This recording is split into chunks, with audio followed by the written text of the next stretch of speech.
I fucking told you so. KWAN episode. Full KWAN episode. You did? But the thing is, Arch, just because you told me so didn't mean that I didn't think it was going to happen. I just didn't want it to happen. And we got it. We got what we wanted. Or what we didn't want. An entire episode of nothing but KWAN. And occasional cameos from Soren. You know what it was, though? It was kind of funny. It had some fantastic writing on occasions. It was so bad. Bad guy, pirate. Oh. Like it's like a big thing. It just pans in on his his mouth went really wide for that pirate, by the way. Yep. Like I was like, wow, that's a big cavity in there. Like, whoa, what can we put in there? Even we see Heinrich and his underlings. They're driving an SUV across the desert, as you do. They zoom in on it, and Heinrich is in the back seat, just speaking poetry to himself. And then his evil henchman joins in. He's like, touche, evil henchman. Like, very well, James. Ah. Kill me. It was bad. It was bad, but I will say this. It wasn't as boring as the other episode. This one was funny with how bad it was. It was just silly thing after silly thing after silly thing. It was and bad like, funny. Take me seriously. Like the random desert thing where there's like this Dune reference. I don't even know I don't even know. Like there's these monks in the desert and they like help KWAN with a vision, and they've helped all her ancestors have a vision, but it turns out the vision, because there's visions and magic in this universe now, was that in the well there's a monitor. And down in the well there's a portal. And if the monitor came out of the portal, that means it's connected to an installation, a halo ring, right? And so I'm pretty sure that's where the plot's going. It's like, the portal's in the well. That's what they're protecting. The reason why they're rebelling on Magical is to protect the portal. Not for freedoms or personal liberties, not for like freedom of, the UNSC's bureaucracy or anything like that. They're fighting to protect a hole in the ground. See, it's kind of funny, because the Ha family, it started with one of the Ha family members many generations ago. He was in the desert, and he was just like, I'm gonna dig a well. And so he just wandered away from the village and started digging a hole. As you do whilst looking for water in the fucking desert. And then a beep boop came out of the hole and went like, Korean person, you must protect me. Like, what? And so he did for many generations. And indeed, that appears to be the reason why they're rebelling, because there was a whole thing at the beginning where KWAN is like, what are you fighting for? Are you fighting for freedom? Are you fighting for dignity? Your ability to choose your own life? I'm fighting for a hole in the ground. It's dumb. And again, this is purely a contrivance so that there can be some way for KWAN to show up on the ring. That is the only reason why this is a thing. So KWAN can pop up and be like, hello, Master Chief. You kicked my ass in a dream for a while there. That was weird. Yep, that was funny. We got to see KWAN die like 6 times. That was actually the best part of the episode. Just like Chief punches her and kills her. Chief steps on her head, kills her. That was probably the highlight. Because KWAN too wanders off into the desert, because just as you do this. This is fine. She gets in a jeep, she drives off and gets kidnapped. While she is doing this, Soren walks the god only knows how many thousands of miles to the nearest settlements, gets on a trailer, or to transport, gets all the way back to his asteroid fortress, has a whole enormous goddamn space adventure over there, and comes back again in time to help KWAN out in the last finale. Like, the show jumps from... like, time is irrelevant. To KWAN, it seems like a day, 2, maybe passed. For Soren, it looks like a week or more. Yeah, it was weird. He was all over the place. He did like a heist thing. He had a party with like his elite people in his heist den. He quashed a little rebellion with within his ranks. Those gosh darn Hungarians, by the way. Those gosh darn Hungarians. You do notice that, right? The Hungarians were the ones who were like kind of rebelling against him. Like, that's a bit racist, don't you think? Because Hungarians, you know, rebelled against the Austrians, got their ass kicked by the Russians. But only if you accept Hungarians as humans, I guess. Oh no. That's but okay. KWAN meets a bunch of white-haired, all-female Amazon mystics living in the desert who can use magic. Yep. Yeah, at that point Arch is like, is this a thing in Halo? And I'm like, no. No. It was so out of left field. Honestly, if it wasn't for the fact that KWAN picked up an assault rifle in this show, which, by the way, the show did actually show Chief throwing that assault rifle. Yeah, he just never got it again. Yeah, he just never picked it up again. So I guess we get to give the show that. They remembered that. That's a little detail. This show is weird. Like, Fairman was right. They remember the weirdest little details in previous episodes and then bring them up. It's like, of all the things, why? I think, okay, so here's my theory, right? She went to the magical white-haired Amazonian warrior mystics who live in the desert and nobody's ever heard of them because they're super secret and shit. And she was like, you must help me, you must make me understand. I was like, you're too angry, child. And she's like, my anger serves me well. I was like, okay, fine, we'll jug you then. And so they do. Like, the woman picks up a piece of literal fire and turns the fire into water because there's magic in Halo, clearly, as you can see. She drinks the water and then passes out. Then she has a dream where Master Chief kicks her ass like 6 times and kills her brutally and one-sidedly. Until eventually, she goes, can we be friends instead? And then Master Chief disappears and is replaced by Pablo Schreiber, who reaches out his hands and go like, of course, little Korean person, we can be friends. And the reason why that happened is so that KWAN could understand that in the final climactic firefight, she needed to look for Pablo Schreiber's gun so that she could be like, Pablo, you were here for me all along. I like that character assassination attempt they did there, or destruction moment, where it's like, Chief is the enemy, but if you remove his helmet, he's a person. He becomes your friend. So what the show did there, I don't know if it was intentional or not, and they're so incompetent, I could see it being unintentional, because they're idiots. The writing's all over the place. But, like, they basically established that Chief with the helmet, like the Chief aesthetic, is bad and evil. Yes. But if you remove Master Chief from the equation, aka Pablo Schreiber comes in, oh, it's good now. He's human. You gotta humanize the Chief. Stop trying to humanize him. It's the idea that the faceless Master Chief is the bad guy, who's just the warrior, you know, callous warrior, and will kill KWAN, and Pablo Schreiber is the human. The problem is, I prefer the Master Chief who beats the shit out of the goddamn Korean child, because I don't like her. Yeah, that's true. But they lack the fundamental understanding of what and who Master Chief is. Is Master Chief like the kind of guy who would just kill children? No. But is Master Chief, mission comes first with him. Mission comes first. That's the thing.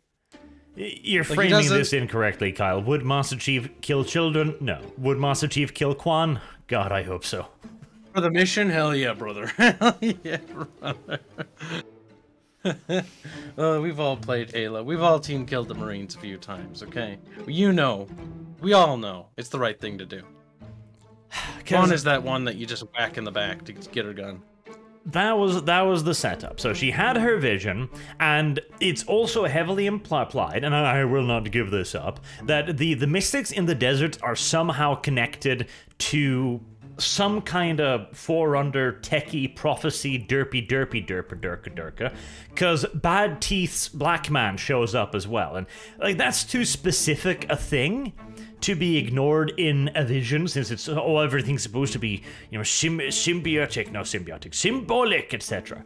So he shows up there and dances in a circle around, and he goes to all of the women like, form a circle, women, form a circle, circle, circle, circle. He says like that 7 times. Yep. So he's like skipping around. mystical warrior women nun things in the desert. They're connected to the monitor who was discovered by Han. Oh, that was the other beautiful writing moment. She wakes up from her drug-fueled stupor and looks one of these Amazons in the face and goes, "I'm a protector." God damn. It came across as like a Nickelodeon's kids show or something. And then, of course, the rebel. Okay, so how are they gonna do this? Because Heinrich has the entire planet under his control, right? Heinrich has the entire world. He has God only knows how many soldiers. You know, he has the UNSC on his side. How do you defeat Heinrich? Well, it's not a problem because he just finds KWAN, and KWAN is at the still fully functional and active fuel pumping dumbass plant. And he and all of his henchmen just go in there so KWAN can blow it up. And voila, KWAN has won the war. Yeah, this is dumb. Like, it's not gonna be like a power vacuum. You know what it's gonna be? She's gonna show up and she'll be like, "I'm the queen now of Madrigal. We must fight together. Remember who my daddy was? Daddy was a general for you. Was he? Yes. Okay. I guess we'll fall in line." It's dumb. Oh, don't forget about the dining scene. We almost completely skipped over it. Where a soldier comes in and dines with the general, whatever his name is, I can't remember. And KWAN looks at him and is like, "What are you fighting for if you're just gonna go back to work after you're done fighting and be drilling water? Why are you fighting? It's pointless." And then she storms out. You know, that was definitely in reference to the idea that Daddy KWAN had a greater reason for fighting. He wasn't just fighting for independence or freedom or self-governance or anything like that. He was fighting for the shiny thing in the well. There you go, fighting for our fairness. Yeah, so they inadvertently ruined the insurgency in Halo by making the insurgency boil down to, why are they fighting against the UNSC? Well, you see, they're fighting specifically because one day some dude saw a shiny orb talk to him that came out of the well he drilled. And he was like, "Whoa, I guess I'll start a revolution now because shiny orb told me to." And the thing is, like, that could be workable, right? Because you could work that in like, oh, he believes it's a deity or something. But they do nothing with that. Absolutely nothing. It goes nowhere. A shiny orb man tells dude to protect him. What does that mean? Why did a monitor tell a human to protect it? Why does a monitor from an installation have a fucking portal on Madrigal? Installations are supposed to be isolated and separate. They're not supposed to be interconnected with anything else because otherwise it risks being discovered. The whole thing is to keep it secret, hidden. Oh, the whole thing's silly. The thing is there to bring KWAN to the Halo. Stop thinking about it any further. That is the entire reason of the portal being located where it is. I do like, though, I did check. That's why I was grabbing my phone before we started, because I was going to look at Halo and see what people were saying. And everyone's favorite scene of the new episode is the one where KWAN fucking dies. That's kind of great. Because KWAN that is the a highlight. Bad person. It's not even just us that don't like her. It's like... She's just universally disliked. She has no purpose in the story. KWAN has no reason to exist in the story. She adds nothing. She subtracts nothing. Like, we've gone over this again and again. Like, it feels like I'm just repeating myself, but KWAN isn't there for anything. Like, she doesn't affect Master Chief's quest, Pablo Schreiber, in any way. She doesn't really affect Pablo Schreiber in any way, other than making him turn rogue for a bit, which turns out doing nothing again. He returns to Earth on his own initiative. Like, it didn't even change anything with Master Chief. after that, KWAN just does her own thing, and there's the whole rebellion plot line, and it adds nothing to the point where it had to be wrapped up in a pointless little side episode. Yeah, that's true. This whole episode was to wrap up her arc because writers didn't know what to do with it. There was no grand overarching theme or character development here. It was KWAN goes on a mystical journey and to do the thing she was going to do anyways, and does the thing anyways. Nothing changed. She didn't grow as a person. They're like, oh, but her rage though. Yeah, but like her character is that of a plank. Her rage. It's like, okay, all right. Let's examine that one. Let's examine her character growth. So up until this point, she's just been KWAN, a yelly little child thing that has wandered around and yelled at people. And she goes to the Space Mystics, who drug her, and then she gives her hand to Paul Schreiber and goes, friend, friend. And then she goes around yelling at people again and blows up a goddamn oil drilling station. Has her rage changed? Did this change her as a character? Did it change her objective? Did it change what happened? No! She all of this, it serves no purpose. None whatsoever. Yep. The whole thing is just a mess. The writing of this show feels very much, I don't even know. Like, it's not Halo. We know that. It's trying to do something like its own thing, but I feel like the writers have no ambition. Or maybe they have, the problem is they have ambition, but they have no vision, if you will. Like, where is this going? And we kind of know it's gonna end with them getting to the Halo, you know, that's gonna be the big climax here.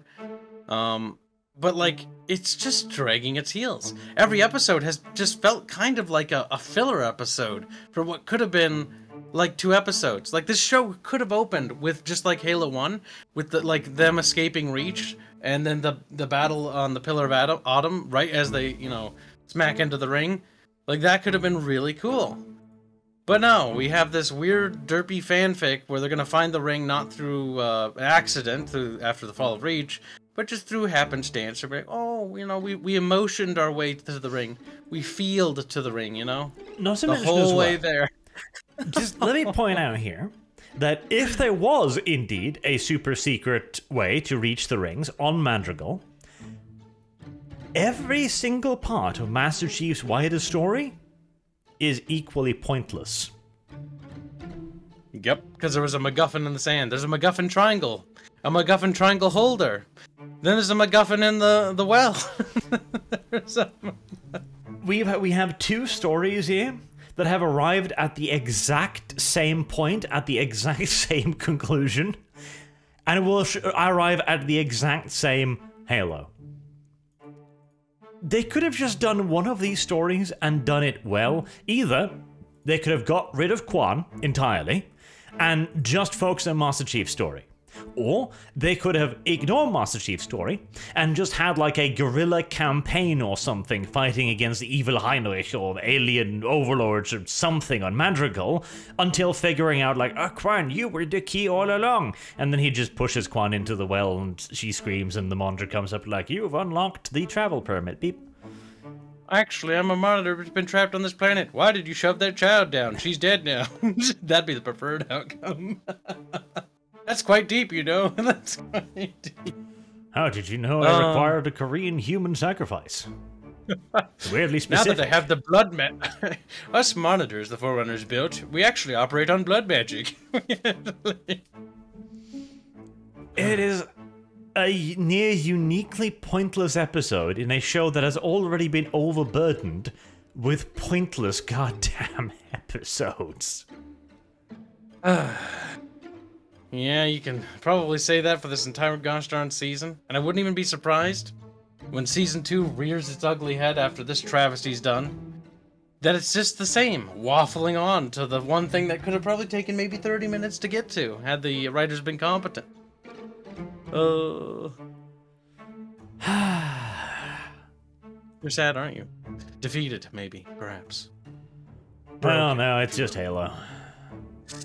See, this is our first test series of being the guys that review bad shows, because that's what we've become, the guys that review bad shows. This is a tragic trap that we've fallen into. Now we are forever cursed to watch. Actually, there might be good shows at some point too. That would be wonderful. Hold out hope, I guess. Shows with storylines that make sense and go somewhere. For example, we'll get to watch House of Dragons. It'll be wonderful. It'll have really, really terrible looking actors doing really, really terrible, cringy looking things. And then we'll be like, maybe one day a queen will rise and destroy everything. Maybe. Or maybe we'll watch, you know, the Lord of the Rings show and get to see the hobbits do weird things that we never thought possible. If it's half as pointless as this. With half the... Actually, this one should have quite the budget. So at least maybe the set pieces will be nice. Like, I'm trying to think of a positive here. That sounds optimistic. But there we are. Halo Episode 7 out of 8 was literally just a wrap-up episode for a side character nobody cares about, nobody wants, and who had no purpose in the story whatsoever. Now wait, before we end this, you said 7 of 8, right? That means there's only one more of these god-awful episodes. Is it 8 or is it 9? Oh, please be 8, not 9. Please be 8. I've long since lost track. The worst part is, I went into today's episode thinking to myself, okay. We're gonna take it seriously here. We're gonna try to remember what's going on, and we're gonna try to figure out like what the plot is. And then I remembered, oh, it's gonna be a KWAN episode. And the first scene's like, yep, it's a KWAN episode. It's like, yeah, there's no point in considering anything of the wider plot. See, that should never be the case where you enter a show and the first thought that comes to your mind is like, all right, today I'm gonna try to pay attention. That's not a good sign, really. That's kind of terrible. Especially when you arrive at the episode and go, there was no point in paying attention, because this is an entirely different storyline. God damn it. And at least we got to see, Soren's family again. That was fun, right? Soren. He's not another plank, is he? At least he got to fire his weapon a few times. That was something. That's true, he did. And he did reload. I think he fired his revolver 7 times, and I think I only saw 6 bullets, but, you know, at least they're making an effort, I guess, so... Minor details in the grander scheme of awful. And there is 9 episodes. Good for you. No! 2 more weeks of this hell.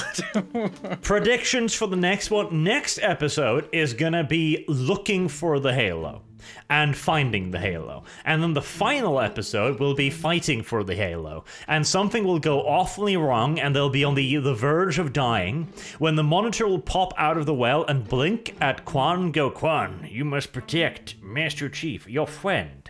And she goes, my friend. And then she'll jump into the well, and it'll be a leap of faith scene. She'll close her eyes and then fall in all angel posy-like. And she'll show up just in time to save Pablo Schreiber.